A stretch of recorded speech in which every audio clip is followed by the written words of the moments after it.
Ошентип адамдар кеткенден кийин мени кабырдын ичине бир нерсе тартып кетти. Жана рухумду денеме кайтарып беришти. Бир маалда бутум ооруй түштү.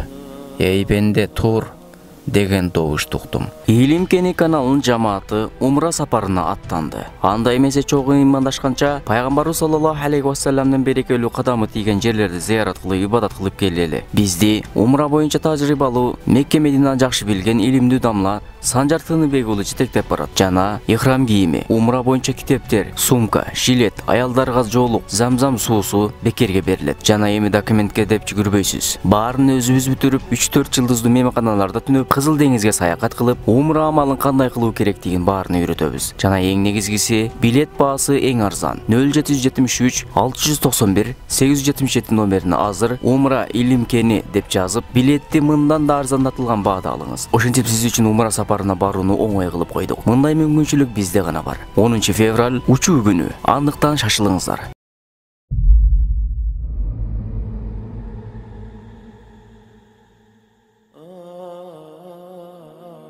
Бисмиллахир-рахманир-рахим. Алла Таалага чексиз мактоолор болсун. Жана кыркы пайгамбарыбыз Мухаммад Мустафа саллаллаху алейхи вассаламга Алланын саламы жана салаваттары болсун. Ассаламу алейкум урматтуу мусулман бир туугандар. Мурунку өткөн заманда табияты жаман, кулк мүнөзү бузук, айыл элинин баары жек көргөн бир инсан болгон экен. Ичер суусу түгөнүп, каза болгондо айыл элинин анын жаназасына бир да адам келбей, жалгыз уулу жаназа окуду. Табытты көтөрүп кабырга алып барууга өзүнүн күчү жетпегендигинен сүдүрөп жөнөп баштады. Жолдо кой багып жүргөн Ароби жолугуп калды. Жана андан: "Эй бала, адамдар гана неге көмүү үчүн жалгызсың?" деди. Жигит Аробиге атасынын кылмыштары жөнүндө, анын күнөөкөр экендиги жөнүндө айткысы келбеди. "Ла хаула ва ла куввата илля биллах" деп жөнөп бара берди. Ароби жигиттин айткысы келбегенин байкап, атасын көмүүгө жардам берди. Көмүп болуп, колдорун асманга көтөрүп, Алла Таалага ичинен узак дуа кылды. Кийин Ароби жигитти жалгыз калтырып кетип калды. Соң жигит үйүнө кайтып, атасын эстеди. Ага Алла Тааладан ырайым сурап дуа кылды. Кийин уктап калды. Түшүндө атасын сүйүнгөн абалда өтө кооз бактын ичинде жүргөнүн көрдү. Бул Фирдаус бейиши эле. Атасын бул абалынан каттуу таң калган уул атасынан: "О атаке, мындай улуу даражага кандай жеттиңиз?" деп сурады. Атасы: "Аробийдин дуасынын берекеси менен жеттим" деди. Уйкудан чочуп ойгонгон уул түштүн сырына жетиш үчүн Аробийди кыдырып чөлгө жол алды. Чөлдө Аробийди издеп олтуруп тапты. Жана ага: "Аллах үчүн сураймын, кече атама кандай дуа окудуңуз эле? Мен түшүмдө атамды Фирдаус бейишинде көрдүм" деди. Ошондо Ароби жылмайды. Жана Алла Таалага: "Эй Алла, качан менин алдыма бир мейман келсе, ага жоомарттык кылып, колумдан келишинче мейманчылайт элем.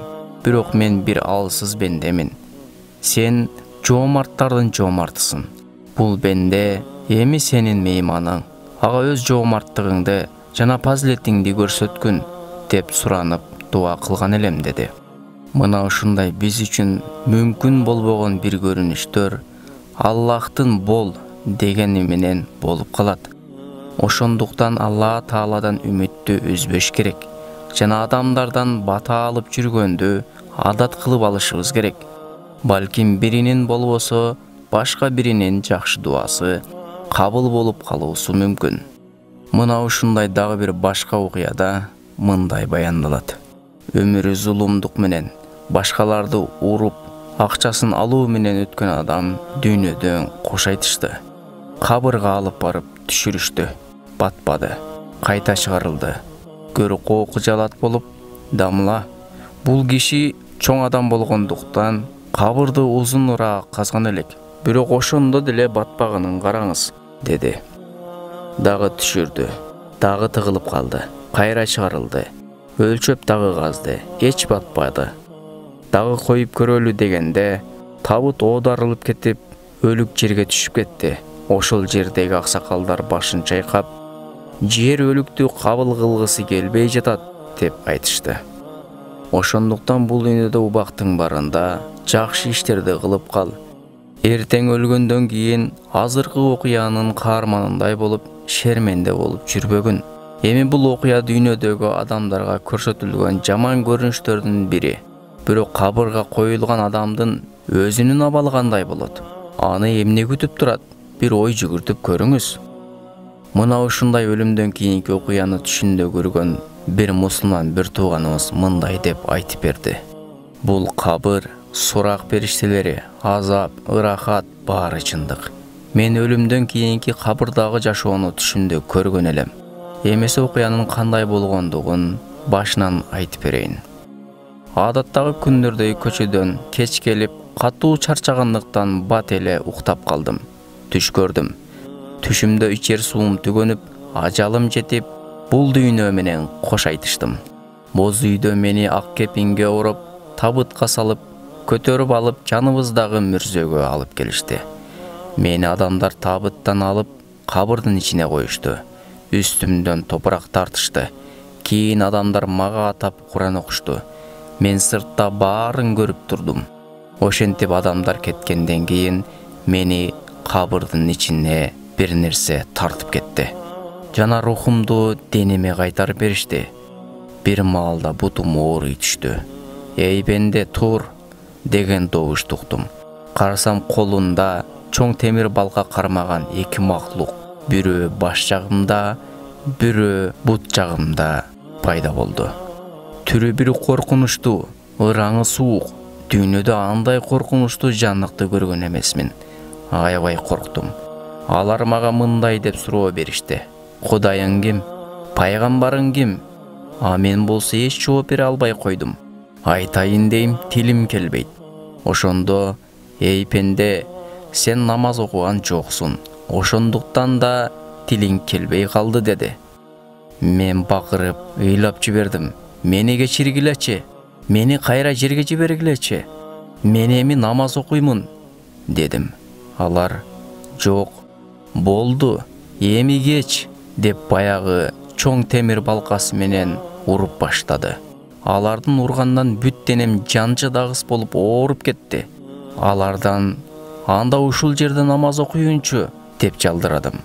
Алар, жок, бул жерде окуганга болбойт, кабыл да кылынбайт, деди. Ошентип мени тынымсыз азаптай беришти. Чочуп ойгондум. Көргөн түшүмдөн таасирленип, ыйлай баштадым.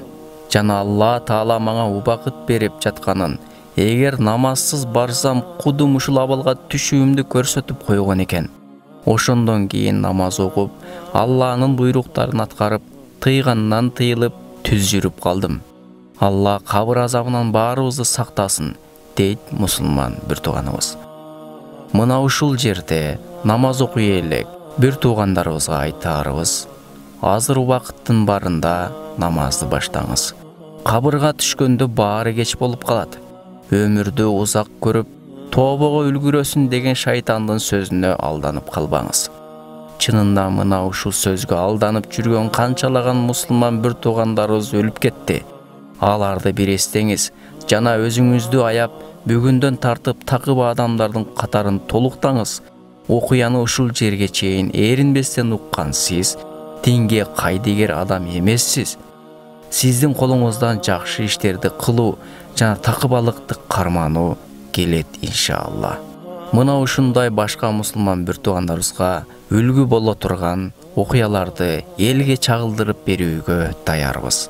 0776 56 29 56 WhatsApp. Ассаламу алейкум рахматуллах ва баракатух.